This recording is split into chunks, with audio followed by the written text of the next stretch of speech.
It's time! And now, introducing your host, fighting out of Las Vegas, Nevada, by way of Boston, Massachusetts, presenting live the Bostonian versus the Book. Follow the show on Twitter at Boston versus the Book. Here he is, Matt Perrault. Enjoy the show. Enjoy the show. Enjoy the show. Enjoy the show.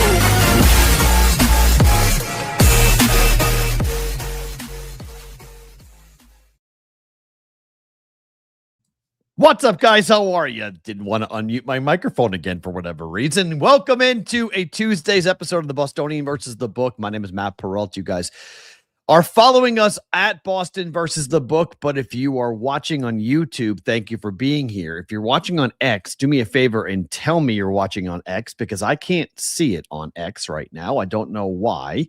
There may be something going on with the live stream to X, but hopefully we're live over there. And if we are live over there, drop it in the comment. Let us know. We're replayed on Sports Grid Television each and every single weeknight at 1 a.m. Eastern, 10 p.m. Pacific time. And we are always available on audio podcasts wherever you guys get your audio podcasts. DBro is making a return today. We haven't talked to DBro in, I don't know, months, because he gets really busy. like the guy's got almost as many jobs as I have, but FantasyPros and BettingPros keeps him extremely busy. But if you remember, he was with us during the summer, and we talked to him, I think it was every Thursday. We had him on the show during the summertime, and he gave out some really good bets, namely the Broncos to win the AFC West. That was his best play. He was all in on Denver. He thought Denver was going to have a tremendous season, and obviously they did. They went 14-3. They were the number one seed in the AFC. They won the division. So we will get to Denver and the outlook for Denver. We'll put a bow on the Super Bowl, and then we'll look ahead to the Raiders, who today will introduce their new head coach, and actually they're doing it in like 57 minutes. They will do their own introduction press conference of Clint Kubiak, the now former offensive coordinator for the Seattle Seahawks, will become the new head man and the new coach of Fernando Mendoza, because by all accounts, it's going to be him taking number one overall in the draft in April. So we'll get to DBro's breakdown about what exactly he is seeing from a Raider perspective and what he thinks about Mendoza and what he thinks about just the overall league in the wake of the Super Bowl. So we'll do that coming up here in about 15 minutes. Opening line, we'll take a look at 5 teams that I am very curious about in the offseason. We were doing Tuesdays, my top 5 power rankings, but today I want to look at offseason, the 5 teams that I am the most curious about this offseason, in teams that could make big leaps or teams that could be finding themselves in LA for next year's Super Bowl. We will do a little football. We'll drag out the season for as long as we can, and then we'll get into basketball, and then we'll get into hockey. The All-Star break is right around the corner for the NBA, so that's kind of bad timing. And then we've got the Olympic break for hockey. And that tournament doesn't start for a couple of days. It starts tomorrow, I think, actually, for the Olympic hockey tournament. And then the knockout round begins on the 17th of February, which is next week. So we don't have NHL hockey, and we don't have really NBA basketball. We have college basketball, which we'll talk a little bit about. Big win last night for Kansas. The books need to stop making KU a home dog. It's happened 2 times this year, and KU has won both games against top 5 opponents. They took apart Iowa State when Iowa State was undefeated, and they were ranked in the top 5, and they didn't take apart Arizona, but they beat a number 1 ranked team that was undefeated up to last night without Daryl Peterson. So the number 1 pick in the draft didn't even play, and yet KU protected home court at Fog Allen. Like, just stop making Kansas a dog.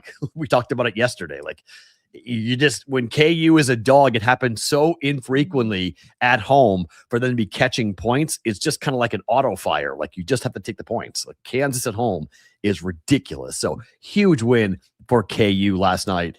And they are going to be a problem coming up in March. But let's talk football. Let's talk off-season. Let's talk teams that might make big moves, or teams that could make a big jump.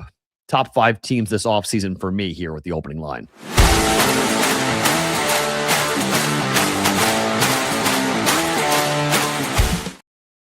Let's talk top 5 teams here this offseason, teams that I'm going to be watching. Let's start with the 49ers. And I know a lot of people would put the Rams in this category, but I don't have the Rams here.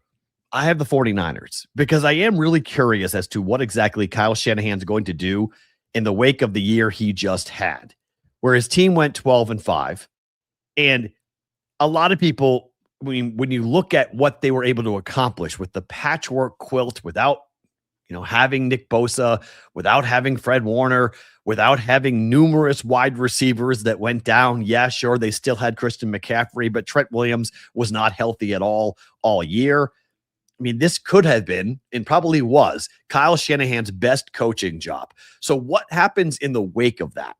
Knowing now that the defending champs are in your division, knowing that the 49ers are going to be, you would think, healthier next year than they were this year, but the players that were developed and what Kyle Shanahan was able to do on offense with Brock Purdy this year, missing a number of games, so many games that they're not going to trade Mac Jones. Like, they're that concerned about Mac Jones. They're that concerned about Brock Purdy that they're thinking, you know what, we need to play with both quarterbacks. We can't move off of this. So if he can go 12-5 with Purdy missing big time, with Bosa missing big time, with Trent Williams missing big time, and wide receivers all over the place, either getting rid of Deebo Samuel or having problems with Brandon Ayuk, what do they look like going forward? Does Ricky Pearsall take a big step forward for this roster? What do the 49ers look like next year? Because at 12-5 this year, winning a playoff game on top of that, having to go to Seattle and lose to Seattle, I can't wait to watch what happens here with the 49ers. I think they have a real shot at winning the NFC, and a real shot, and if Brock Purdy can stay healthy, that this team could be in LA playing for a championship next season. Like, if I'm a 49er fan, I feel really good about the fact that everyone's going to be talking about Seattle. And now with Matthew Stafford coming back, the Rams have expectations through the roof. They've got the game in their building. So now it's pressure on McVay. It's pressure on Mike McDonald. There's not a lot of pressure on Kyle Shanahan. Yeah, sure, he's got to replace a defensive coordinator, and that's going to be difficult to do, but they've done that before in San Francisco. I like the Niners and where they sit a lot. Number 4 for me are the Eagles. Now, they have a new offensive coordinator who is not that experienced, but, the whipping boy, the crush the offense, that's the problem conversation, at least temporarily, will get fixed. And so my question for the Eagles is what they're going to do with A.J. Brown. Because if A.J. Brown is an Eagle next year, that offense could really take off. If A.J. Brown is not, the cap hit is significant. The lack of talent, the loss of talent, I should say, is significant. It puts a lot of pressure on other receivers who are very talented, Devontae Smith and company, to step up. And it puts a lot of pressure on Jalen Hurts as to what Jalen Hurts is going to look like next season. The defense for the Eagles is legit. It's not going anywhere, okay? That is a defensive team that can dominate and should dominate again next season. But what that offense looks like next year is a huge question to me. And so while I'm high on the 49ers, I'm not as high on the Eagles. I want to see what this team looks like. And I think Nick Sirianni's got a lot of pressure on him now to deliver an offense and deliver with Jalen Hurts so this team can maximize its potential, because it does have, again, a Super Bowl window that this team is still among the elite, but you're replacing your offensive coordinator. You're going to ask a lot of Jalen Hurts, and you got a big question about what they're going to do with A.J. Brown. Will he be gone? Number 3 for me, for teams I'm watching the offseason, the Bengals. Will this team ever have a defense? They have spent so much money on the offense. And I was reading an article this morning on Cincinnati. I thought it was pretty interesting about free agents that the Bengals should be targeting. And they're like all Patriots. The Patriots have 3 free agents that played big snaps in the Super Bowl, led by Chason, who was a teammate of Burrow at LSU. So there's a lot of questions about what they're going to do, but there is, like, reading these articles, everyone believes that Trey Hendrickson is gone, that your best pass rusher is gone, that he is going to go into the free agent market and he's going to get a big payday, and the Bengals either don't have the money or don't have the desire to keep Trey Hendrickson. So, like, I think anyone who is like a Patriot fan who hears that and says, okay, so there's a target for New England for an edge rusher, maybe you just swap edge rushers in Cincinnati. But you're talking about a quarterback who, if when healthy, is among the top 5 in the game.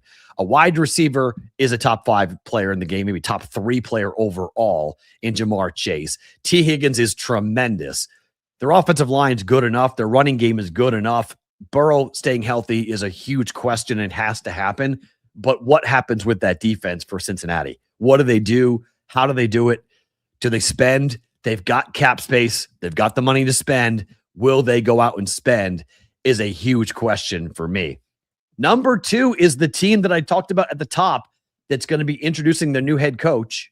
And it's a new regime, another one. New head coach in Clint Kubiak. New quarterback in Fernando Mendoza. A ton of money to spend. And a star defensive player who has been in the headlines for all the wrong reasons. And first, it was Jay Glazer reporting. Then it was Diana Rossini reporting that Crosby wants out. Crosby was pissed off. He then went on, I think it was McAfee, and said no. He was wearing Raider gear. He was in the facility. He was saying, this is ridiculous. People need to stop talking about me. And then 2 days later, Jason La Canfora comes out with a report that says Tom Brady's been informed by Max Crosby that he will never wear a Raider uniform ever again. The Raiders have a shot here if they can hit. I'm not saying they're going to be elite, but their schedule, while challenging, okay, they do have a last place schedule. They do have a very tough division. They are going to play teams like the Patriots and the 49ers. Not easy, okay? They're going to play the Seahawks and they're going to play the Rams. They're going to play the Bills. They're going to play the Chiefs and the Dolphins, although not great. The Broncos. Not saying that schedule is easy for the Raiders, but they don't need to be in the playoffs next year. They just need to show progress. They just need to show that they made the right pick by taking Mendoza and that they made the right pick by hiring Clint Kubiak. That schedule is probably a 6 to 7 win schedule. Not easy to do. But if I'm a Raider fan, I think I would feel optimistic, or at least feel like, okay, we have the top pick in the draft. We have to trust the evaluators that Mendoza is going to be the guy and that he in 1, 2, or 3 years could have us in the conversation, not in the playoffs, but in the conversation for a postseason run. The division is really going to be a challenge for the next couple of years. But if I'm a Raider fan, I am excited just about the turning of the page. And with a ton of cap space, can you rebuild the offensive line quickly like the Bears did? You're going to have the quarterback. Can you go spend money on the O-line to fix it quickly to give your quarterback a shot? Otherwise, Mendoza's going to get killed. They don't fix it, he's going to get killed. And number 1, and I may be on an island here, but the team that I'm the most curious about going into the offseason, the LA Chargers. We talked about it yesterday. 15-1 to win the Super Bowl. Mike McDaniel coming in to run this offense as a run-heavy guy with an offensive line that should be healthy, and they should look to add. It shouldn't just be only the guys they've got currently on the roster. They should be able to go out and spend. They've got $94 million to go and spend in cap space. They went 11-6 last year. Jim Harbaugh has a quarterback in Justin Herbert that you have to maximize his window right now. And the Super Bowl is in their building. Chargers are going to have a hard schedule. They got a tough division. But I want to see what weapons that they're going to bring in now that they know that they've got Mike McDaniel. What are they going to go and address? Are they going to go and add offensive line talent? Are they going to go out and add wide receiver talent? Or will they spend more money on defense? Biggest question is Khalil Mack. Are they going to pay him and keep him? Or is Khalil Mack gone and he's going to go somewhere else? Where do the Chargers go? Because that's a team that has a roster with a quarterback and now a head coach and OC that is a Super Bowl contending team next year if they do it right. That's my number one team going into 2026, into this offseason. I want to see what the Chargers are going to look like coming up because I do like their odds. I do like their roster, and I do think they can make some noise coming up next season. Number 5, 49ers. Number 4, the Eagles. Number 3, the Bengals. Number 2, the Raiders. And number 1, the Chargers. If I had to do an honorable mention, it would have been the Lions. I am curious about the Lions. I do think I want to see what the Lions do because, again, another window that's closing rapidly. But I'm just the Dan Campbell, OCDC, without Ben Johnson conversation is difficult. A lot of pressure on the Lions and Dan Campbell coming up here in 2026. Let's head to talk to our guy DBro here on the Bostonian versus the Book. Welcome back to the program, my friend. How are you? Good to see you. Doing good, buddy. Travel and all things in between. I know you've been, you've been all over the country lately, right? Yeah. You were in New Orleans. You're at Radio Row. You're just a man about town, Perrault. How you doing, buddy? I'm good. Good to see you. We haven't talked in a while, so I wanted to bring you on to give you your flowers after the. On the show at least. Yeah, on this show, I saw you a week ago, but on the show we haven't talked. You were phenomenal in the offseason, in the preseason about the Denver Broncos. Obviously, it went the way you thought it was going to go with them going 14-3 and winning the division. But did they underachieve in your mind, given the roster that they had? I mean, by not making the Super Bowl, yeah. I mean, but again, and I'm in the green room hearing you go through all the futures for 2027 Super Bowl. Bro, tell me why in the ever-loving hell the Broncos are plus 1,900. I don't. They're one win away. Yeah, one win away from the Super Bowl. Why? We did it yesterday, and it was a very strange. All of it is very strange. It's kind of small on the screen, I know, but like you've got the Broncos at 20-1 at FanDuel. You've got you have the Chargers at 15-1 that we talked about yesterday, but like the Ravens and the Bills being 12-1. Why are the Ravens and the Bills the odds-on favorite to get to the Super Bowl next year? I don't understand that out of the AFC. They've got first-year head coaches. Are we just assuming it's all going to work? Yep. They're assuming that is the young, sexy head coach bump. That's what that is. Okay. And I can't bet those numbers. Like, I mean, when you have a bunch of other teams that are behind that, like if we're going to talk about like realistic odds, path, all those types of things, I'm not touching either one of those numbers, man. Like the ones that stand out to me are the Broncos. You can interest me in a small dabble for the Jaguars. Me Bro, too. even going down that you mentioned it with the Bengals. If they revitalize that defense, and we're not even talking about they're good, they're league average. The Bengals at 28, like plus 2,800. What? Yeah. What are we doing here? I don't know in terms of the futures market because no one really bets it in February because we're talking about a year from now. So people don't really bet it. So the odds are all kind of wonky and all over the place. And we haven't even had the draft yet, but I did find it interesting to see that everyone just is assuming that it's the it's the Seahawks and the Rams right back at the top. And the 49ers are way down. And I'm like, wait a minute. The Niners price equally seems strange to me. I don't disagree with you. And for the Niners, it really comes down to the war of attrition on health. And they were so battered and bruised this year where it's kind of like, okay, they did a lot with defense considering everything in the talent or devoid of talent that they had in the roster on that side of the ball. And then Kittle misses time. Juwan Jennings is banged up. Ricky Pearsall misses time. Fred Warner is out. Like, so if they're just by just natural roll of the dice healthier, those odds are bad as well. And then we want to talk about health. Why are the Kansas City Chiefs plus 1,500 and as high as they are? Like, it just feels like what's carrying the water for that is just the name of the Chiefs, right? Not the fact that their quarterback is going to be coming off a torn ACL, not the fact that like they imploded in the second half of the season and Chris Jones looked like a player that was just very disinterested in all things football. And Travis Kelce's coming back. Oh, we feel good about him finding the fountain of youth. Come on, man. Is he coming back? Is that what you're hearing, that Kelsey is going to play next year? That's, at least reading the tea leaves, it kind of looks like it's leaning that way. And I kind of thought, like, with the way that they finished the season, it felt like for a player with that type of storied career, that's not the way he wants to go out, man. Like, so I could see him coming back. I want to ask you a bit about Will Campbell, because you were at the Senior Bowl and you were around the scouts last year, and the Patriots took him with the 4th pick overall.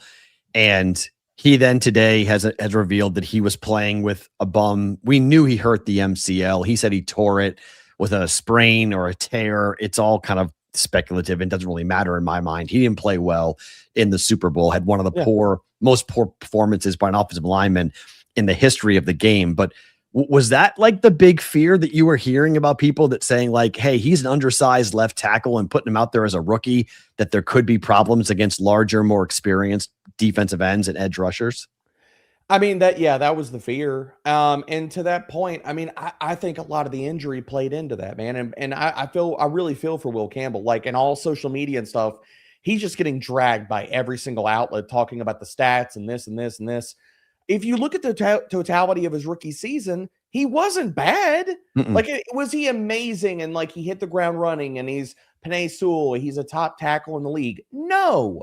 But did he play well enough to give you hope that he could be a league average tackle or pay off at least on the draft pick, like in the years moving forward? Yes. So I think a lot of this is recency. I think the fact that the injury has now come out and what that played into. The other part about this, and I don't know if you've covered this on the show yet or not, Matt, but like, Josh McDaniels, his play calling and his game plan was absolutely horrible. And while everybody wants to drag Will Campbell on social media for the game that he had, can we also talk about McDaniels and how terrible, for all the flowers that he got throughout the entirety of the season, how atrocious his game plan was in the freaking Super Bowl, the lack of adjustments, the fact that he looked like he was just fumbling the freaking bag throughout the entirety of the game. And they didn't show any kind of life until the second half of the game. You're not using the mobility of your quarterback. You're not chipping or playing big personnel versus this rush. You're not dialing up quick hitting screens or anything to negate the pass rush and the pressure your quarterback is facing. And you can honestly tell Drake May is pressing the entirety of the game, trying to hit explosives. I thought McDaniels is not getting near the amount of fire that he should be, but I'm curious your thoughts as a Patriots fan. I said the same thing yesterday, and I completely agree with you. The frustration, I think, came down from when I'm watching the Seahawks run the same blitz over and over again, and then afterwards hearing multiple pressures. Four-man. They're not running a blitz, anything exotic, not bringing corners off the edge, anything, nothing. Well, they brought Witherspoon a lot in the first half, but it wasn't much in the second half. But it still was the same. They had a tell, and the players for the Seahawks were saying we knew what they were going to do based upon their offensive line formation. It was the same setup, the same play. It was very basic for us. We read it. Mike McDonald coached circles around Josh McDaniels, who had just won the Assistant Coach of the Year award for what he had done with Drake May. And look, Josh has 6 championships. So Josh has done an incredible job as an assistant coach. It's just in that coaching matchup, in that 1v1 situation, McDonald killed him. Like, just annihilated him up and down the freaking field. And as good as McDaniels, that's the other thing that has to get brought up here. For all of the Super Bowl experience that McDaniels has calling plays in that type of setting, this was easily his worst showing ever, period, as a play caller in New England. And I just wonder, I guess I was trying to, in my head watching the game, I'm like, okay, why would he be this conservative? And the only thing I can think of is that Vrabel had told him, we're going to ride the defense and we're going to play a very similar game plan that we played against the Broncos.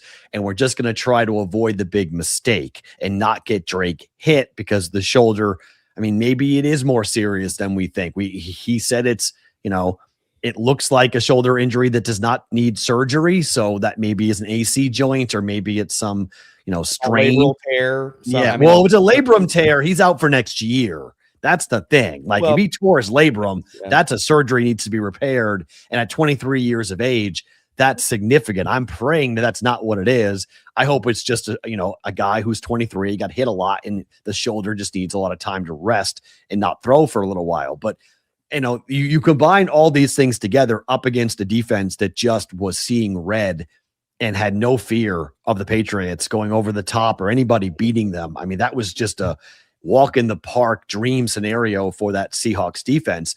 But I'm curious how you evaluate Drake May in the postseason and whether you have concerns for him going forward, because I'm getting people who are sending me notes like Josh Dobbs should be the quarterback for the Patriots next season. It's getting ridiculous right now on Drake ridiculous. May. That is absolute ridiculousness. Like that is peak 2026 social media. I'm going to just sit here and pull something out of my butt to sit here and so I can get clips and clicks and moments on Instagram and all this kind of garbage. Like it's peak ESPN content. I'll just put it that way. Like it's just terrible. Like that's what people just talk about. Okay, well oh good Lord, I can't even with that kind of stuff. Like I'm not that worried about Drake May moving forward, man. Like I think a lot of the things that you saw in the postseason was as hot as he was throughout the entirety of the season. At some point that has to cool off and you kind of hit a lull. And then the bad thing is you talk about teams and you want you don't want to peak too soon. And this was a conversation about the Rams constantly. We can have that conversation about the Patriots too, about that they might have peaked too soon in the sense of what their offense was, what they were doing, how hot they were for the entirety of the regular season. And you saw the other side of that coin come crashing down during the playoffs where it was okay, the play designs, Drake May doing so many different things, just elevating the entirety of the offense. And then you saw the other side of that coin really rear its head in the postseason where it was okay, you need more talent on the offensive line. Okay, you need more talent from the pass catchers to sit here and help this kid because is he good? Yes, he's extremely good. Has he taken a big step forward? Absolutely. You saw a lot of the things that where it was okay, this is kind of more the version of Drake May that maybe a lot of us kind of projected entering the season or the lull and the other side of everything, man. So I just think it was a lot of variance. I'm still extremely high on Drake May moving forward. I don't think any of that should dampen anybody's hopes, thoughts, or belief in his talent. It really just comes down to you need more on the offensive side of the ball than freaking Pop Douglas and Kayshon Boutte and all these other guys. And you need one of the big killers for quarterbacks is not just, Will Campbell getting hurt and edge pressure. It's interior pressure too. So they need to add to the interior of that offensive line too. I think really that's your kind of pain point for the Patriots. I'm curious as we go forward, how Drake May at 23 handles the newfound fame that he's going to have now, because I don't put him in the same category as Josh Allen, Patrick Mahomes, Lamar Jackson, but he's played in a Super Bowl and he's done so before Josh Allen, before Lamar Jackson. So he's already further ahead in his career than where those guys are.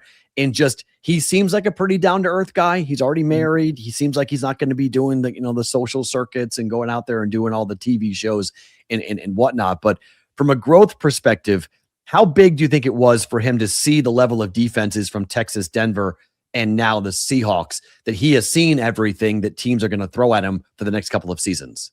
Massive. Absolutely massive. And you got to believe that for everything, all the crap that I just gave Josh McDaniels, him and Drake May are going to sit down in the offseason and go through all that film and look at everything and say, okay, these are the pain points of where you struggled. This is how you need to combat this. This is how you deal with know when you're hot, all these different types of things.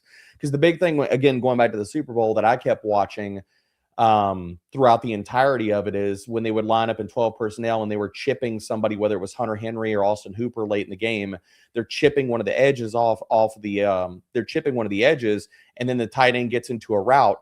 It's consistently wide open.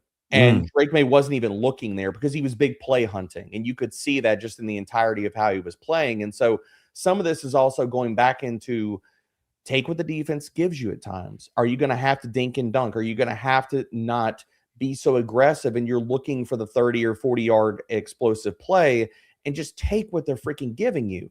So I understand that part of the scoreboard was playing into that, and you're down that much and the time is running out and you're like, look, we need a quick score. I get all of those parts and pieces.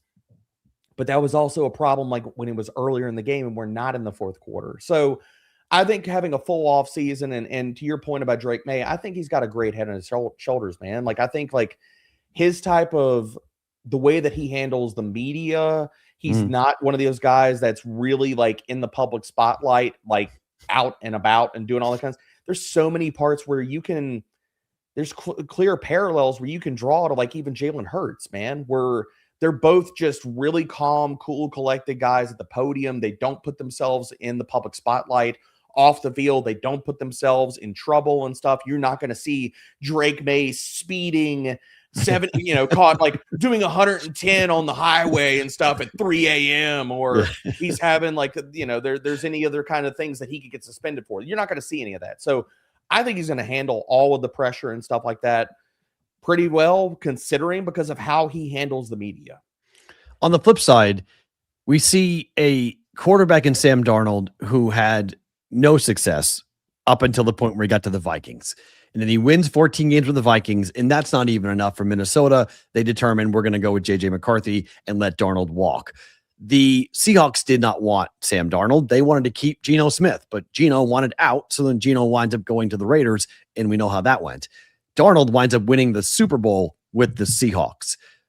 Is there another quarterback out there? Is this going to be not the norm, but in today's NFL, are these stories potentially going to happen more often where a quarterback just finds the right spot and not so much about the development, but just getting into the right system for his style and has a lot of success where previously he did not? I think you're seeing it more and more. We could point to Daniel Jones. You could point to Sam Darnold. You could point to, when Geno broke out. You can also point to, I'm fumbling the bag here, like who's the most recent outside of all these different guys. I mean, there's a lot, this all kind of envelopes into, there's a big conversation for, there's a reason these guys get drafted high and the talent is real. And a lot of it is that it's not only, there's only so many things you can do as a quarterback though, too, Perrault. It's like, you can't block the guys in front of you. You can't get open on the routes. He's not throwing passes to himself. So a lot of this also comes down to you are beholden to the situations that you are airdropped into. And you can only do so much with what you're given. I mean, come on, dude. Like Sam Darnold and Adam Gase. We all kind of knew or should have known how that was going to go. And I wasn't a big proponent of Sam Darnold as a prospect, but this all comes down to, okay, Daniel Jones behind a horrific offensive line for years and years and years. And yes, we can go point to like QB development, but we also can point back to the situations that these players enter into. And a lot of this comes down to not only just skill players, but coordinators and coaching staffs. And it's all the things. Like we want to talk about this, like the NFL and how players do and how teams do. It's a team sport. But then at the end of it, it's like, oh, but the quarterback is the one that let everybody down. And I'm not saying that doesn't play a huge part into it, but there's context with all of this. Yeah, it's true. And it's weird because I don't want to give Cam Newton too much run here, but yesterday he was asked about where the Patriots were in the AFC, and he said they weren't a top 8 team in the AFC. And it's because of what he's ripped on with Drake May over the last, he's been so anti-Drake May.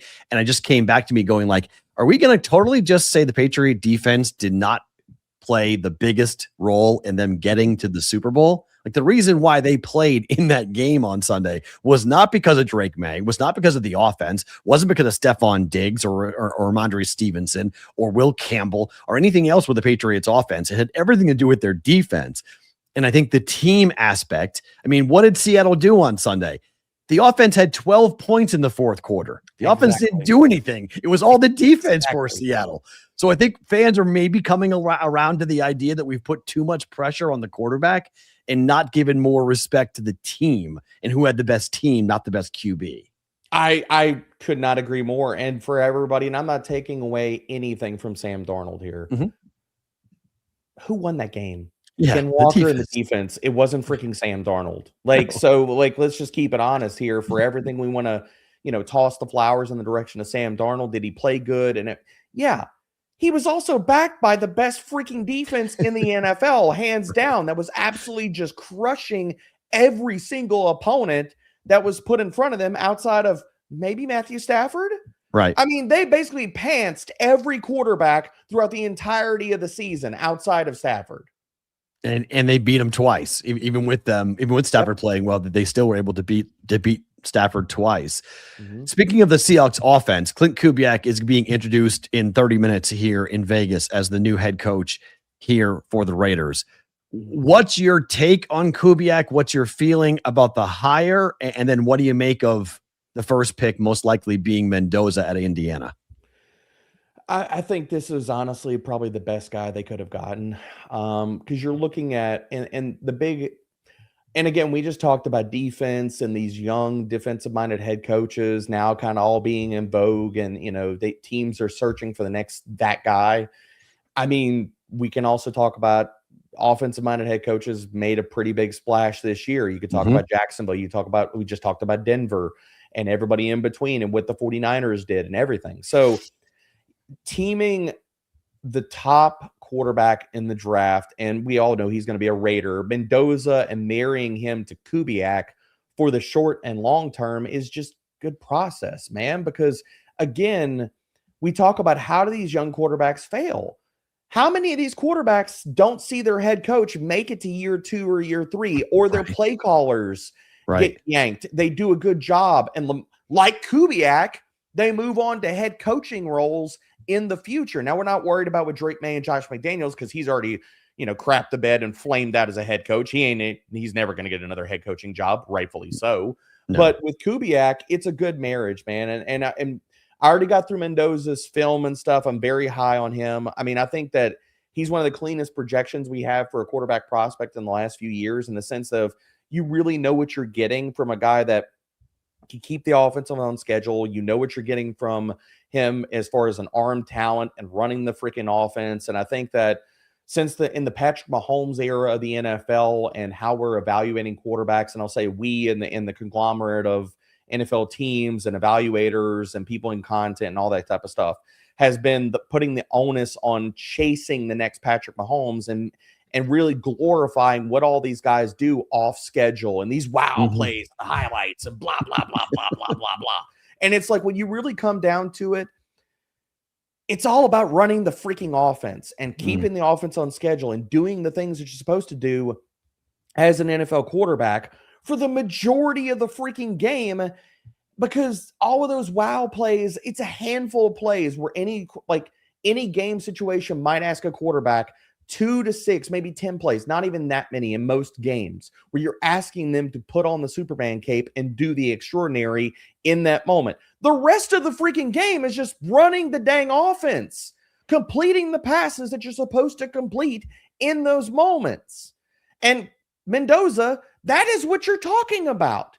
Can he do some of the off-script stuff? Yes, but you're never going to ask him to live in that world. And looking at Kubiak's offensive system, with the Raiders and just in the history of looking at his offense, they're going to run the freaking ball. That's going to be a big part of what they do. So is play action. And one of the things in transitioning from Mendoza from being a collegiate quarterback, where you're really like a lot of these guys, and it's really just a problem for all of them, don't play under center. They play all in shotgun pretty much for the entirety. It's a lot of RPO. Everything's spread out because of the size of the field and yada, yada, yada. And the thing that I'll give people a little bit more hope and stuff in that transition from Mendoza, for everything that people talk about with Sam Darnold and the pure drop back portion of Seattle's offense, they were also 64% in the gun last year. So that is also a big part of it. So doing things like that and looking at Kubiak and how do you cater this for a rookie quarterback is you bump that up and you really try to accentuate not only the merriment of your offense really to his skill set. And you try to make that. And that's one of the good things that Cliff Kingsbury, for all of his warts, did fantastically for Jaden Daniels in his rookie season. And I think you're going to see a lot of that from Mendoza with Kubiak in Las Vegas.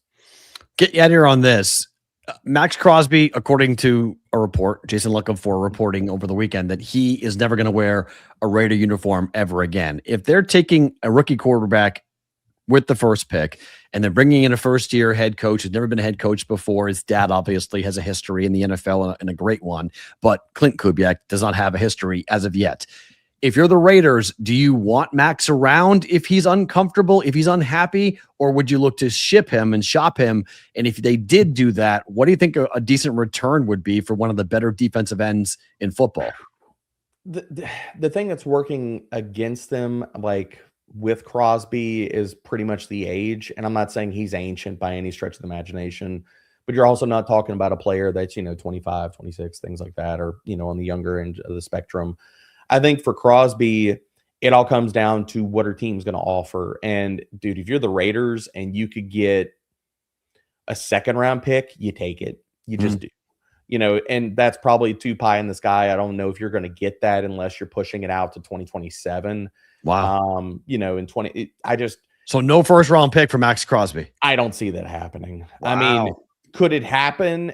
It's possible. I don't see where you're probably going to see that type of return and a team, because you're also taking on the player, you're taking on the contract and things like that. So right. I think looking at all those parts or pieces, and then the other part of it is where he's at in his career. And that also has to kind of fit where your team is at too. So there's a lot of moving parts to all of that. But I think if the Raiders, you're looking at probably a second and a fourth, I think would probably be a really solid return for them. And yeah, I mean, look, if the guy doesn't want to be there, he's a very vocal leader. He's a high motor guy. You know what you're getting in the locker room. But the other part about it, if he's not invested and he's basically put his drawing the line and saying, I don't want to be here, then cool. Let him go win somewhere else and stuff. You get the draft pick conversation because like you were talking about earlier in the program, it's like, okay, the Raiders are at best, you're looking at the sunniest disposition, a 7 to 8 win team next year. 7, yeah. So that schedule he's brutal. burning another year of his NFL career not winning with the Las Vegas Raiders. So I think, do you get on the phone if you're God, he just feels like a Detroit Lion, man. He's from there. He would be so good there. Yep. He's from there too. So yeah, that would make a lot of sense. Do they have the money to do all that? No, but oh my God, he just feels like a Detroit Lion, man. So I mean, the first thing I would be doing if I was in the Raiders front office is you get Dan Campbell on the hotline and Holmes, and you're like, hey, let's make it happen, baby. Come on. Lions fans are very happy in the chat to hear you say that. And because we were talking about it yesterday. I mean, bring him home. There's been a lot of people say that go ahead and bring Max Crosby back home to the Detroit area, and the Lions fans will be ecstatic to get Max Crosby. As we were talking, Mike Vrabel was at the podium in New England, and he has said emphatically the Patriots are not even considering moving Will Campbell from left tackle. He is their left tackle now and the future. He goes, we're not moving him to guard. He's not becoming a center. He's our guy.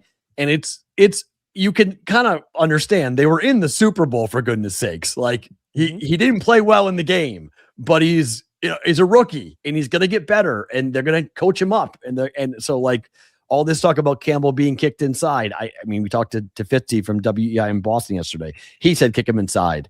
Patriots are saying absolutely no, not kicking him inside. I agree with Vrabel on this one. You saw enough out of Campbell where he didn't fall on his face in his rookie season, and he had stretches where he was good, if not very good. And so did you also see the other side of the coin? Yes, absolutely. But he's a rookie. There's no way, shape, form, or fashion to where you should be moving him just because of media pressure and because of what happened in the Super Bowl. And for everybody out there on social media, dude, these players are people too. Before you tweet your snarky BS about Will Campbell and all your stats and how he crapped the bed and blah, blah, blah, and all the salty Patriots fans out there and everybody in between, please also remember that all these players are people too. Yep. You think they don't see, even if he's not on social media, that some of this stuff doesn't get back to the players and stuff like that. So just, I know it's not trendy and it's not. He's younger than Drake. He's younger than Drake. He's 22 years old. Really crappy, man. And I know that it's so much 2026 of just let's pile on and post the video about just absolutely slandering Will Campbell. Just, I like to put it out there for everybody in media. Just be better. Be better. Yeah. That's a good point. DBro, you're the best, man. Thanks for the time. We'll do it again soon. All right. Yep. Always, man. Have a good rest of your program. You too, man. That's DBro joining us here on BVB. Once again, great to get him on the program talking football with us. And I think he's right about the media and about the number of people who have ran to social media to cut up their video to show how bad Will Campbell was in the Super Bowl. The kid was at the couldn't go to the podium to talk to the media after the game. The kid was in tears at his locker and couldn't talk to the media after the game. And I'll tell you this. A kid who played a whole year in the NFL protecting Drake May's blindside, who maybe isn't a 28-year-old stud left tackle yet. He is 22, and he did get abused. And I would entertain moving the kid inside if I didn't project him to be something better than what he is right now. And so Fitzy said it yesterday. I agreed with him yesterday. But I do like that Mike Vrabel is taking a hard stand on this and saying, we are not moving Will Campbell, period. He said, quote, we are not moving Will Campbell to guard or to center or to tight end or anywhere else. Will is 22 years old. He's our left tackle. He'll get better. He'll get stronger. There are moments he played well, moments he blocked the guy. There are plays he'd like to have back. And I think from a coaching perspective, to have a head coach have your back publicly in the middle of a storm in which you could throw him under the bus and say, we need to address every position. Like, how would he, like, I saw CBW saying, what else would Vrabel say? Well, here's how you would say it. You would say, look, we believe in competition. We will bring in whatever we can bring in to help elevate each position on the field. And if we have somebody out there who could come in and be better than the guy who is currently there, so be it. Will is our left tackle right now. We'll see how things play out in the offseason. Like, that's how you say it, right? That's how you would set up the offseason to spend money. The Patriots have about $40 million in cap space to go and address the offensive line if they wanted to go and get a left tackle. So there is a way you can say that without saying Will Campbell is going to get moved to left guard. But from a coaching perspective, and from what we have heard from Vrabel over the year that he's been there in New England, that he is staunchly in the corner of his players, that he believes in his guys, and this is a moment here where it's put your money where your mouth is. Do you believe in Will Campbell? And instead of being wishy-washy, that is a full throat endorsement of Will Campbell, saying, okay, that's our guy. He's our guy. We're going to live and breathe. We're going to go with this. We're going to have him. And Ross, you're absolutely right. The Boston media has spent the last 72 hours eviscerating the poor kid. That's true. They're going after him. There's no debating it. They've absolutely torched him because of the draft process, right? I said this in the wake of the game yesterday in terms of all of the sports gambling people that said bet -10, -14, right? All the people that were out there are standing on islands or trying to proclaim that, this is a mismatch, hammer Seattle, right? It's the same exact thing happening in Boston. It's the victory lap being taken by everybody who was in New England saying that Will Campbell at number 4 was the wrong choice, because there were numerous people, all your armchair quarterback draft experts, that were ripping on the fact that Will Campbell's arms were too short and that he is an undersized left tackle. He is not a mountain of a man. He's not Trent Williams. Okay. He's just not the same size. So he has to be technically sound. And when you have a bad knee, you cannot be technically sound. And the Seahawks knew that. And they literally just picked him up and threw him backwards into Drake May. And he couldn't do anything about it. So now, when he becomes a healthy player again, if that were to continue to happen next year, if the technique doesn't get better, if he does not get stronger, then fine, we can talk about potentially moving him out of the left tackle spot. But the Patriots do have the greatest offensive line coach in the game, who's not coaching, who's retired, but Dante Scarnecchia is still around. And you could go get Dante Scarnecchia to come in and help Will Campbell this offseason. I guarantee you they're sending tape to him and they're going to have him work. But I'll take a kid crying at 22 years of age in his first year in the NFL, playing in a Super Bowl, where he could just be very happy to be in the game. I'll take that kid being so upset about the way things went and the way that Drake May responded after it. I really do believe this is going to be fuel for the Patriots players going forward. And will they ever get back to a Super Bowl? Only time will tell. Dan Marino got there, never got back, right? Joe Burrow got there in year 2, hasn't been back since. So just because you got there quickly does not mean you're going to be there in the long term. Does not mean Will Campbell and Drake May will ever play in that game ever again. But in terms of attitude and intensity and just want, I love those two kids. And that's what I talked about yesterday about the year being over. I was really sad about the year being over, not because the Patriots lost, just because this team is so likable. Mike Vrabel is so likable. Drake May, the story is incredible. I mean, he's out there at 23 years of age telling his teammates to get married. Now, I'm anti that. I think that's a mistake, but fine. I love the fact that Drake May is like, guys, get married young. There's nothing better. And just how happy he is with a woman he met in middle school, and he is married, and his wife now has become a complete star, both nationally and regionally in New England. And Michael May is like an absolutely gigantic star. And so that couple is the new power couple. Will Campbell's their best friend. He's always over their house. And like, that's a relationship that you can get behind to be like, that's great, right? Now, I'm not knocking Stephon Diggs, but Stephon Diggs broke up with Cardi B during the Super Bowl.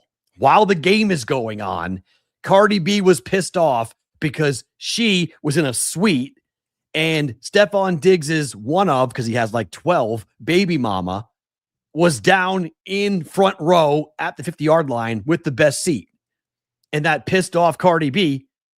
And then they broke up during the game. So while the Super Bowl is going on, Cardi B is giving drama to Stephon Diggs. Like, do we want that? No. I want Drake May. I want Will Campbell. I want those guys. I want that type of attitude. And I like Stephon Diggs a lot. I do. I like him as a person. His personal life was a distraction. And having Cardi B, who's now having his baby and all of that, yes, the arrest for the strangulation that is being pressed against him, for the chef, like all that stuff, like that's not good. You don't want that stuff going on around your team during the playoffs. I want to talk about Bakemas and Michael May going ahead and making cookies for the offensive line. Like, that's what you want to be talking about for the Super Bowl. That's the type of thing. That's the conversation you want to be having, not Cardi B and Stephon Diggs broke up at halftime of the Super Bowl. Like, that is a big problem. So, like, that's why I like this team so much, because of the head coach, because of Will Campbell, because of Drake May. And you just saw it. Why is Mike Vrabel so popular with his players? He's up there taking bullets, saying, we're not moving anybody. You guys are out to lunch. We're not moving anybody. Sorry. Let's talk about some hoops last night, because it was a hell of a win for KU.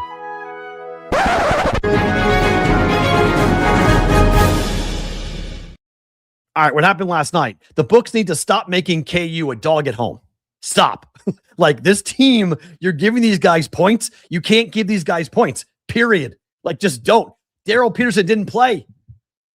Darren Peterson didn't play. The number one pick in the draft, Darren Peterson's going to be the top pick in the draft. He didn't play for KU last night. He was sick, puking. He couldn't play, flu. And yet KU still beat Arizona. Nobody has beaten Arizona this year. They were undefeated going into that game. And KU, like they were against Iowa State, they were a dog at home, and they crushed Iowa State. They're a dog at home. They were catching 4.5 points in that game. 4.5 points. And KU went and did that. I mean, KU doesn't lose. They haven't lost on Monday. Let me pull that stat for you. Let's see. KU on Monday. I just saw this. Kansas they've won 61 straight games on Monday. 25 years. They haven't lost on Monday in 25 years. That is an unreal mark. The last time KU lost on a Monday was February 5th, 2001, when the Jayhawks lost to Iowa State. That's crazy. Like, that is absolutely nuts. And Ish, good call. That was a good bet.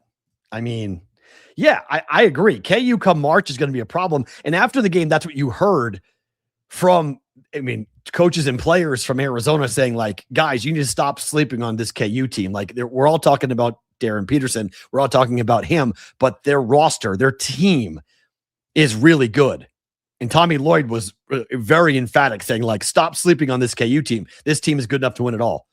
Bill Self's got an incredible team. And even without Peterson, they're really tough. So, I don't think KU will be a dog again this season, but holy crap last night. That was okay. That was impressive. That was a very, very impressive showing out of KU, getting that win. First loss of the season for number 1 Arizona. Let's make some plays in college basketball for tonight.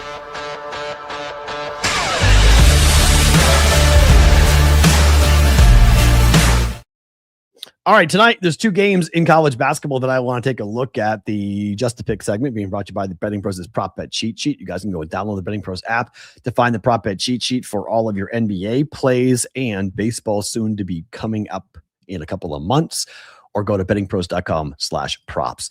Let's talk Nebraska and Purdue. These 2 teams are dead unders against each other. Nebraska has been an absolute dead under, and for whatever reason, this number is going up. I don't understand this. I played under 147.5 last night. This number now is 148.5. Sometimes line movement doesn't make any sense to me, and maybe I'll be dead wrong, but this is the game of the night in college basketball. Nebraska at home is 12-1, 2 and under. Purdue on the road is 8-2, 2 and under, and we're betting over. I don't know. Nick Tom, where you been, my friend? We've been doing Just the Picks for over 6 months now. We brought this back over the summer. Welcome back to the show. Yes, we're back. Just the Picks, same song too. Same theme song that was written for me, or given to me, I should say, by a listener of the Daily Juice, who is an incredible composer of music. He gave me the access to that song, and he listened every day, and he said that song was written. He wrote it for other reasons, but the Daily Juice and sports gambling and sports in general came into play in his brain when he was writing it. And so he said, go ahead and use it for Just the Picks. So we brought it to BVB. So welcome in. I am very surprised at this total. I don't get this. It doesn't make any sense to me why we're betting over. I'm betting under. You can get a better number. Nebraska Purdue under 148.5. I played the over, the under in the game. Pros are playing the over. The game is climbing. Other game, North Carolina and Miami tonight. This is another game that I'm going, okay, all the numbers say to go ahead and bet the over. This game has been ping-ponging around. It opened at 160. We're down as low as 156.5 for this game. This is the market low at the moment. I am betting over 156.5.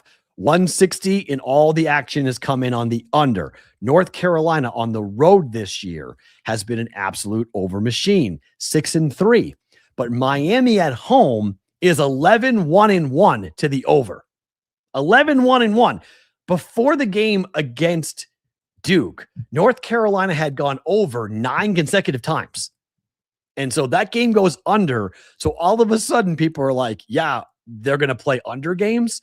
How are we going and betting an under with Miami and North Carolina? I don't understand this. I'm a trend better. I tend to watch and see things how have been going, but like, I don't understand. This doesn't make any sense. 156.5. We're playing under? No, we're playing over. North Carolina and Miami over 156.5 tonight in college basketball. We'll get to some of your questions. You guys are asking questions about bets. We'll do that during bonus time coming up on the other side. So stick around for that. We'll also do news of the industry, talk a bit about prediction markets during bonus time. If you guys are watching on the replay on Sports Grid Television, you can come over to our YouTube channel at Boston versus the Book, and you can see the bonus time, the stuff that does not air on Sports Grid. If you guys are watching live, though, don't move. You get bonus time right now.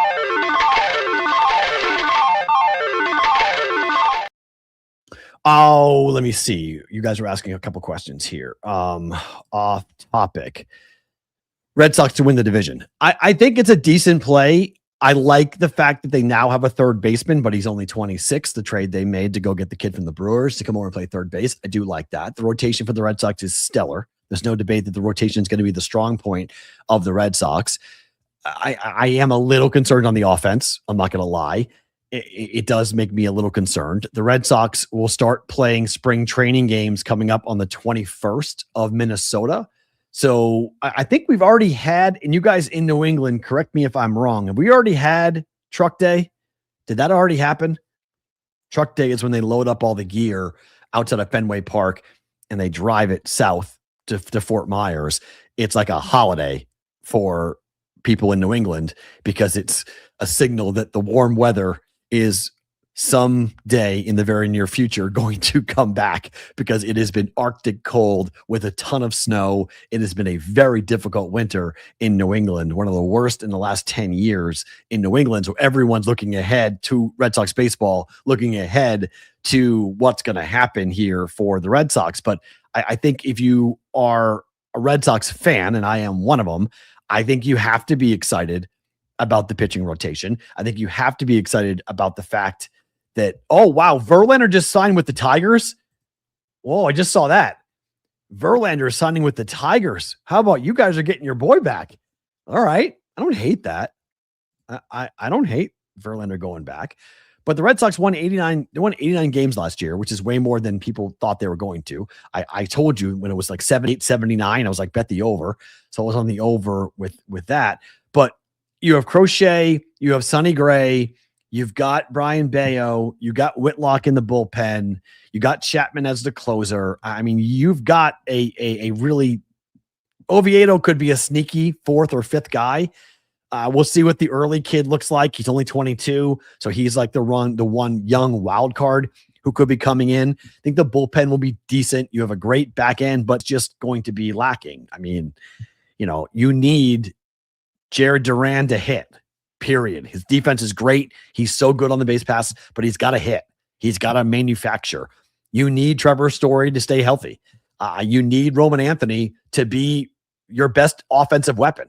So, it was February 3rd. Okay, thank you. Wow, I already had Truck Day. All right, last week was Truck Day. Red Sox rotations, unbelievable. I agree. It's the best in the division, and I know people from New York and Toronto would be like, whoa. I just think the Red Sox rotation, I would take it because Crochet is so good. He's so elite. But the offense is the question. The Yankees offense is way better. It's way better than the Red Sox.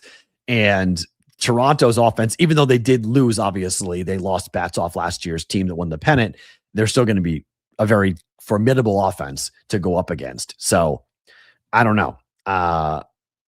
It's going to be so. Yeah, Ranger Suarez. Oh, I forgot about Ranger Suarez. Sorry. So yeah.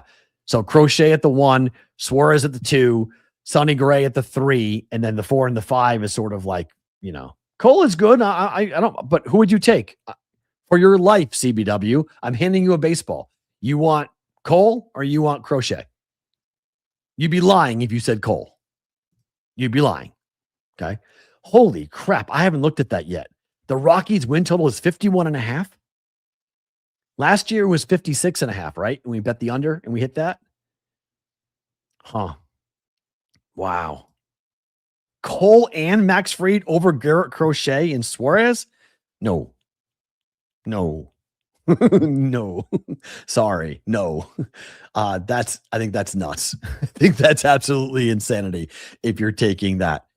Pull their stats. I mean, Garrett Crochet is a top. It's like there's only one pitcher in baseball I would take over Garrett Crochet. Probably not two. I would take 2. Only 1 American League pitcher. But that's it. He is the 3rd best pitcher in the entire sport for Garrett Crochet. So just right then and there, that Crochet and anybody else, basically, I'm taking over Cole in 3. Like, just give me like a Ranger Suarez, a guy with an ERA of about 3.5, which is what Ranger Suarez has. I'm taking that with Garrett Crochet. As long as he stays healthy, he's absolutely dominant. No, it's fine, man. This is what bonus time is for. This is what we do. You can go ahead and just, throw out topics and we can get into it. And I mean, I got baseball on the brain. I'm not going to lie. I'm 100% looking ahead to seeing what's going to happen in the next couple of days as we start to like turn the page a little bit and we start to see the betting public start to think baseball. Like, this is what happens once we get over, and I think it's going to happen faster this year than other years because of the fact that we don't have hockey right now because of the Olympics. And then we get to the NBA All-Star break. And all of a sudden we're going to have like a week, a period where like, we're not going to have any NFL football. We're not going to have any NHL hockey, no NBA basketball, and just college basketball. I think that's going to cause a lot of people to shift gears to baseball and start to look at baseball and go, all right, can anybody beat the Dodgers? Like that is simply, I think this is the year that, I'm in bonus time. I think this is the year where everyone finally says, fuck the Dodgers. Okay. We haven't had that yet. We've had, and not even by me, I have been, Ohtani watch, and I've been just, falling down praising the Dodgers because they're a likable baseball team. It's hard to dislike the Dodgers. Freddie Freeman is a stand-up guy. He's a good dude. Ohtani, aside from the gambling stuff, by all accounts, Ohtani is a decent person. He's the best player ever to play the game. He's the GOAT. So watching him in our lifetime, I feel blessed to watch baseball with Shohei Ohtani. I loved Clayton Kershaw. He's now retired, but he'll pitch in the WBC, but I love Clayton Kershaw. Just a huge fan of his and so happy that he won multiple championships. I am in love with so many of the personalities of the Dodgers on top of Dave Roberts and the best stolen base in baseball history and everything else, right? So like there's a million things that go into the Dodgers that make me like the Dodgers until they win back-to-back championships and they give Kyle Tucker $60 million a year. Now I'm okay. I'm done. I'm done. I was with it. Now give me somebody, anyone but the Dodgers, A, B, D for the rest of this season. Even the Yankees. I don't care. Anyone else but the Dodgers. It is bad for baseball to have a team be this dominant and it runs through the entire league for 3 consecutive championships. Yes, anyone. I don't care who it is. Just somebody beat the Dodgers. Even the Yankees. Somebody needs to beat the Dodgers. I don't know how. I don't know who. The only way it happens is if like this is David and Goliath on like a monster scale, right? They have the biggest payroll. They have the best players. They've added more talent. They play in Los Angeles, for God's sakes. They play in a historic ballpark. It's just so ridiculous right now. As a baseball fan, I'm just tired of them. I'm tired of the Dodgers. I want the Padres or the Giants or the Red Sox or the Blue Jays or the Yankees. I don't care who. Just somebody beat the Dodgers. Their win total is set at 101.5, which is actually down from last year where it was 102.5 last year. So yes, they are the villain of the season, 100%. And again, it's hard to call them a villain. It's hard because I like them. If I hated them, if they were a bunch of cocky pricks, I would be all in on hating on the Dodgers. But they don't have a single personality that I would say that fits that description. Like they're all decent guys. They don't do. I mean, I love Mookie. Mookie Betts is still one of my favorite players in Major League Baseball. He's a really good dude. And he's an amazing baseball player. And he came up, he was a Red Sox. So like it burns me that he's won 2 championships with Boston and 2 championships with the Dodgers. That burns me. But like, I don't know.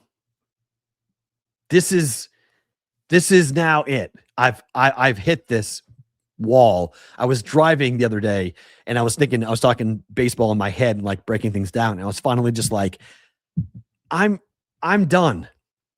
I can't keep doing this where I can't keep like, waving the flag for the Dodgers as a Red Sox person when they keep on adding. The Kyle Tucker thing broke me. Like the Kyle Tucker thing definitely broke me. That was it. When they signed Kyle Tucker and gave him that much money and deferred that much money, I was just like, see you later. That's it. I'm done. Like I'm out on the Dodgers. Give me anybody but the Dodgers on this. So I'm excited. I'm excited for baseball. I am. I think it's gonna be a fun season. I'm excited to bet it more than I have in other years. And I'm excited to get into it. Yeah. I mean, somebody asked me this yesterday. Are you going to bet the PGA? I want to get into golf. This golf betting has kind of been like NASCAR betting a bit for me. Both are kind of the same.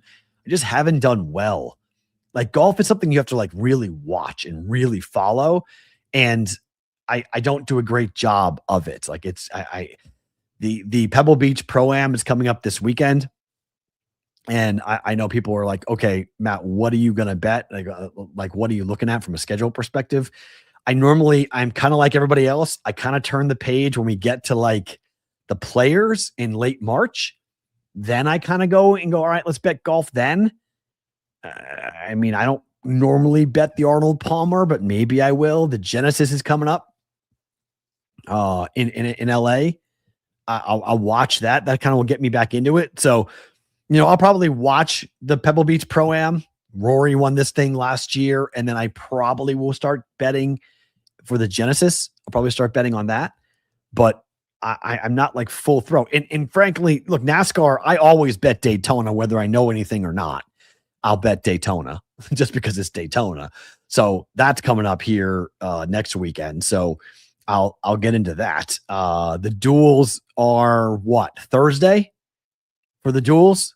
And then we get to Daytona coming up on Sunday. So, or is it February? Oh, it's not till, it's Sunday, right? On the 15th. Yeah. It's Sunday for Daytona. So I'll bet that. I'll get into that. So let's see. Damn, Nick Tom, you have a 70-1 on the Spurs. Good for you. I took that 15-1 last night. 70-1. I'm jealous. I love that. Spurs, Celtics.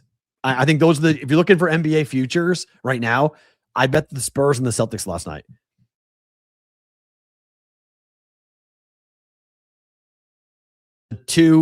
It's the number 2 team in the East and the West.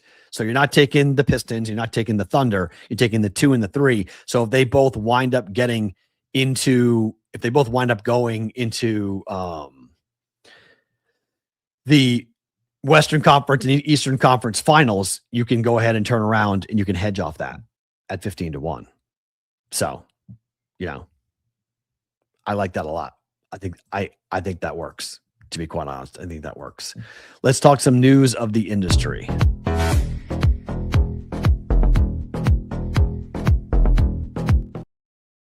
Okay, a couple things here for news of the industry, and both of which involving prediction markets, because the handle was pretty big for the Super Bowl. And that has caused some people to be a little bit on the, the hyperbole is out there. This from X. If there was ever a stat to prove to Vegas, the gaming commission, that their model is dying and they will need to update to the 21st century, it would be this one. Sadly, I doubt they will. Money bet on Kalshi for the Super Bowl, $497 million. Money bet in Nevada on the Super Bowl, $133 million. This is about as skewed of a stat as you're ever going to come up with. First, let's just address the dollar for dollar. $133 million bet is just in Nevada. Kalshi's number is the entire country. That's the entire country. That's California, that's Texas, that's Florida, that's New York, that's Ohio, that's Illinois, that's Massachusetts. Okay. Now, how much longer will sports gambling be allowed on a prediction marketplace? I don't know, but it won't be longer than 5 years. So if you want to know why Nevada is not going to go down the prediction market rabbit hole is because they know what is coming. They know that this is going to exist only until there is a change at 1600 Pennsylvania Avenue. Once we have a change, there's going to be a much different environment and appetite for prediction markets. Why do I know this? This is a crazy tweet from a guy who covers the prediction marketplaces for multiple different outlets. Scoop, Nick Dever. There's only one enforcement attorney left at the CFTC's Chicago office. Known as a group of heavy hitters, attorneys, and investigators in the Chicago office have had a role in most major CFTC enforcement actions since the birth of the agency in 1975. In recent months, that office has become a ghost town. 3 former CFTC attorneys say the office's reputation made it an appealing target for reduction in force. Quote, I believe I was retaliated against along with some of my colleagues, says one who lost their job last summer. Quote, Chicago is the spiritual home of the futures market. It's where it all began, one former attorney in the Chicago Enforcement Division said. To wipe out the enforcement staff in a place like Chicago, sends a very bad signal to the market participants about whether the government is watching what they're doing and whether or not they have to abide by the law. Many attorneys pushed out of the agency were mid-career. Quote, if I was a different person, I would launch a crypto scam right now, because there's no cops on the beat. So if you want to know why Nevada is not going to follow suit, if you want to know why they're suing Kalshi and Polymarket and all the other prediction market platforms to stop operating in Las Vegas, in Nevada, is because they see it the same way that they did DFS. Nevada never legalized DFS. While the rest of the country went gaga crazy for daily fantasy, Nevada never licensed it. Nevada never allowed it. And the same thing will happen when it comes to prediction markets. Nevada will fight it tooth and nail. Nevada will go to court, and they have won in court numerous times about whether or not these platforms are offering sports bets, because they are offering sports gambling. I don't care what the swap is. I don't care what the terminology is. This is sports gambling. And so the CFTC is supposed to be enforcing this. The new head of the CFTC has no interest. The old head of the CFTC, as you just read, gutted the enforcement staff. There is nobody watching right now. This is the Wild West of grifting, making as much money as you can without anybody watching. Insider trading left and right. Straight up market manipulation left and right. And everyone's cool with it. Everyone is cool with it. It's bizarre. It's blatantly illegal, but nobody cares as to what's going on, because if the CFTC doesn't care about these complicated marketplaces, who else is going to care about this? I've referenced this movie a lot, but The Big Short, whenever we're talking about these financial institutions, if you haven't seen that movie, I highly recommend it, because I do feel like we're in the middle of the housing crisis in a way, because nobody actually read what was in the subprime mortgage crisis. Nobody actually read what was happening until a couple of people actually did, and they realized what was happening and they called it out. It took a long time for the general public to figure out that the entire mortgage industry was a fraud, was fraudulent. The same thing is going to be uncovered with the prediction markets, the Kalshis, the poly markets, all of these things. We're going to realize how many people, like the Cardi B story, which I'm not going to talk about because it's so stupid, but it's what happened with Kalshi, and the fact that they're using a loophole not to pay somebody because they said that Kalshi, their house rules, because they're now having house rules, that they don't have to pay out the Cardi B prop, but somebody who had insider information about what happened or what was going to happen for the Bad Bunny conversation, the Bad Bunny performance, cleaned up, won $500,000, won every bet that they placed on the Bad Bunny performance. Why? Because they had inside information. Is anybody going to investigate that? No. No one's going to investigate that. So, one step. Kalshi is a prediction marketplace. One step. It's not legal in Canada. You can't do it. You can't do any of it in Canada. Can't do it in Canada. You can't do Polymarket, although Polymarket is global, but I don't think you can do Polymarket in Canada either. Prediction markets are not legal in Canada.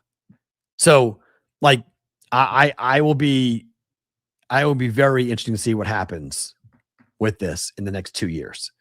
Even a change of power in the next election cycle could cause the CFTC actually to have more teeth.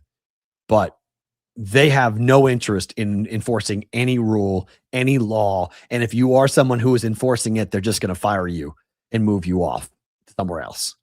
And it's just blatant. Like, what is going on is just absolutely blatant. But nobody cares yet. Somebody will care soon, just like the mortgage crisis. Somebody will care soon. There will be a big enough scandal. There will be a big enough investigation that people will start to care about the amount of money that's being laundered, the amount of money that's being washed, and the blatant illegal activity that's going on in the prediction marketplaces every single day. Eventually, people are going to figure it out, and eventually they're going to care. At the moment, at the current time, they don't, because the government doesn't care. And so if the government doesn't care, it's letting the fox run crazy in the hen house. And everyone's saying it's perfectly normal. Everything is perfectly normal. Everything is perfectly okay. No problem. Keep going. It's wild. It's really, really wild. Favorite thing about today. Where's that stinger there?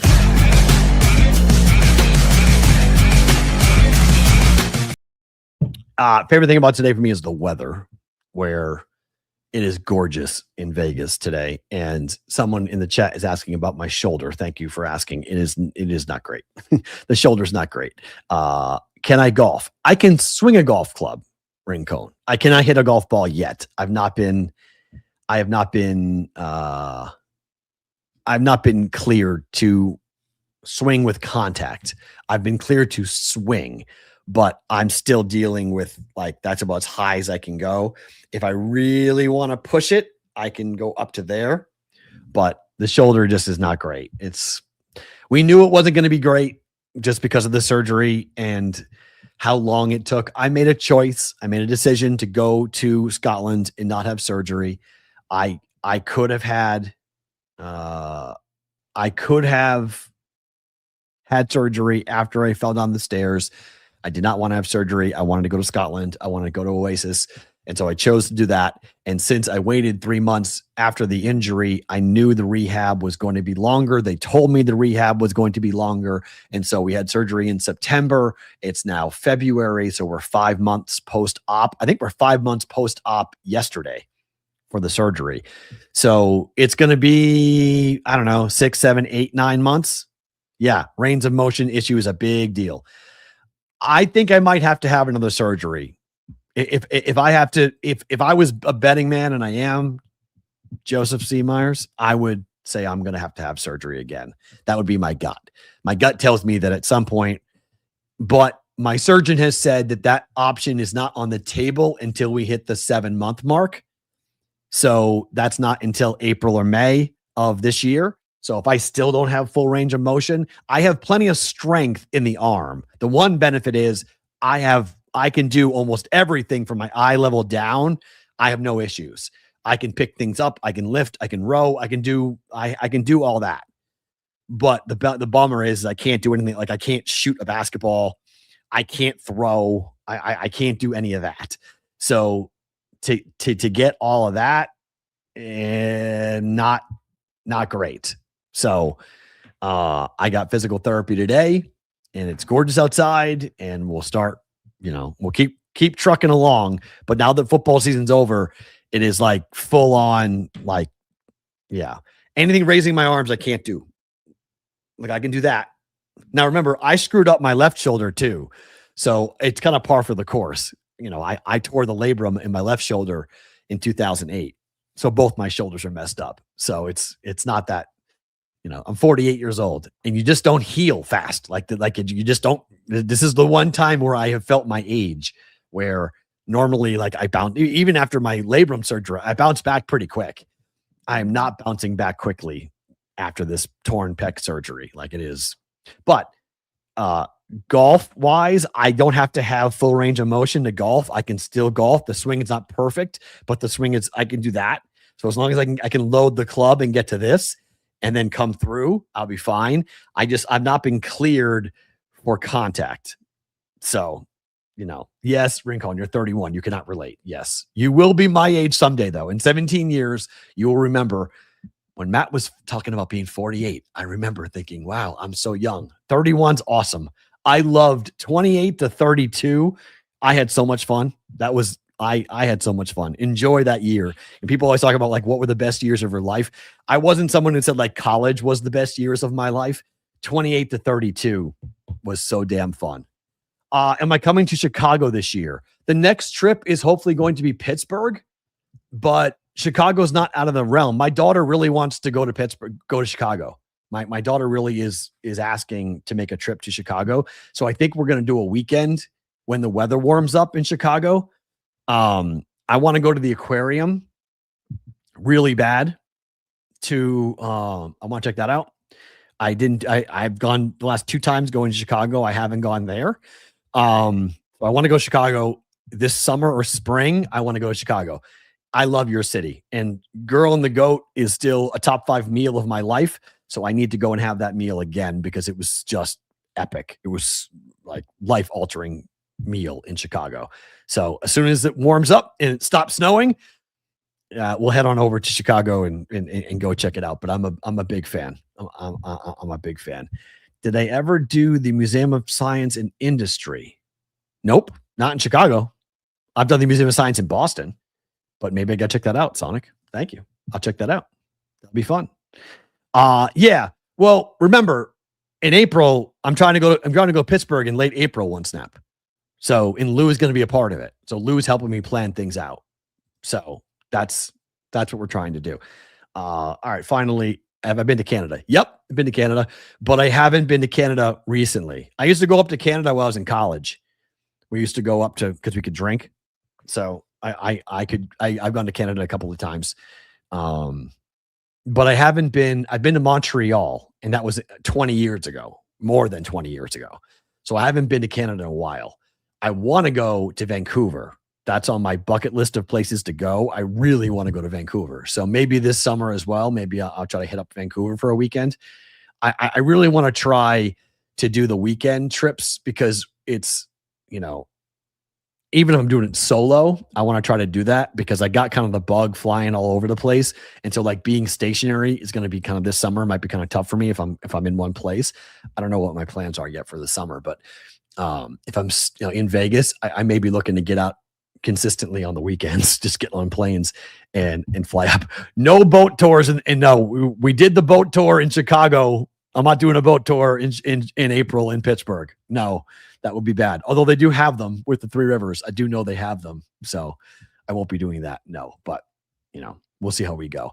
Guys, back tomorrow for a Wednesday. Thank you to DBro for coming on today. That was great breaking down NFL football with him. We're back tomorrow, 1 p.m. Eastern time for a Wednesday's Bostonian versus the Book being presented by BetCris Arizona.